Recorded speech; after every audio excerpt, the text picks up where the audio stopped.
everyone was supposed to like, but nobody really knew why. It was like the invisible nerd girl who showed up at school with a makeover, and then suddenly everyone claimed to have been friends with almond butter before she was hot. I poured a sample of flavored Starbucks creamer into my coffee as we talked about bus schedules back to the city. Olivia tilted her head, all sad to say goodbye. "Well, we just loved having you here." "Well, thanks so much for including me. Anytime you need someone to drink coffee creamer in the Hamptons," she chirped a laugh. "I know, right?" She tilted her head again, somehow differently. Tiltier. "And can I just say, I think it's great that someone like you works at a fashion website. I just think it's so wonderful." I blinked into my cup, just a slight pause. If this were the first time I'd heard it, I might have done a spit take, but it was more like the 7th. Though I still needed to work on my comeback. "Oh, yeah." It went without saying that someone like you meant fat girl. And that I was, irrefutably. I was not round or curvy or any of those euphemisms we prefer to use rather than clinically obese. No one wants to shop the clinically obese section. As I packed up my overnight bag and headed back to New York, the same thought emerged over and over again. Surely, some people manage to have a life and a job and dinner without gaining 50 pounds, right? Maybe? I thought of that old book title that kept popping up online during my desperate new diet searches. If I was truly through with dieting, then maybe it was time to give intuitive eating a shot. But I couldn't just do it myself with a book. Books could be put down. If I didn't get some real guidance, then I'd end up eating pizza all day, every day. I made the first decision. I'd ask for help. Fuck.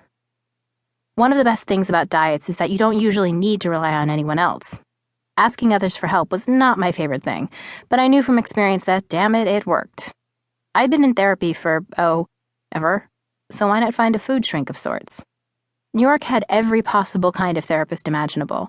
If there were therapists for traumatized parakeets, I could find one that specialized in this method. I'd reach out to an intuitive eating coach and throw myself upon his or her mercy as a chronic case. A real live person would keep me accountable, and that way there would be someone to dial 911 if I actually did overdose on Domino's. An hour later, Olivia dropped me off at the bus stop, a little white bench in front of an actual picket fence, where my picturesque epiphany continued. As I waited for the Hampton jitney, my bags heavy with painfully symbolic food products and kitchenware, I thought of another element of the plan. It was a plan now. This wasn't just about food. I'd spent my life swinging between two distinct phases, obsessive exercise or high-intensity sloth.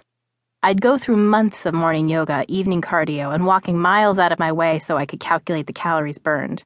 I hated every second of it, but that was the point of exercise, right?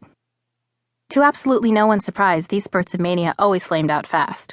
Sometimes I'd quit because of an injury, a sprained back or a torn ligament, all in a day's workout when you're a lunatic. Other times, simple boredom brought me to a halt. Thus, the lazy phase would begin again, and I'd spend a year taking cabs and sleeping in. The second decision, I would find a trainer. There had to be a way to integrate fitness into my life without letting it take over. I still suspected that a workout didn't really count unless it bordered on self-harm, but I was willing to be proven wrong. I knew I couldn't afford a lifetime of personal training, but I also knew that I needed someone to set me straight, at least at the beginning. I promised myself I'd go in with no judgment. As long as he or she didn't make me run or spin or do anything I didn't want to do, I'd do it. I would find a trainer and be honest with him or her. "Nice to meet you. I don't know what the hell I'm doing." There's nothing quite like a solo bus ride for personal introspection. Put on some old U2 and you're halfway to a montage. You're the lead character in a movie about a girl who tries to leave her troubled past behind, but guess what? She can't. I keep a playlist for just these kind of road trips. So when the bus arrived, I queued it up and settled into an empty window seat, one of 2 passengers on the jitney at 4 p.m. on a Thursday. I looked back at my fellow rider, barking instructions into her phone, and hoped she could wrap it up soon. Can't you see I'm in the middle of an epiphany? There was a third decision knocking around in my head, though I hesitated to make it. But since the idea first emerged that morning, as I sat on a pile of dead leaves, this part was a foregone conclusion. I pulled out my phone and began an email to my editor-in-chief. The subject line reading, "New column idea." I had to write about it. Good, bad, and probably ugly.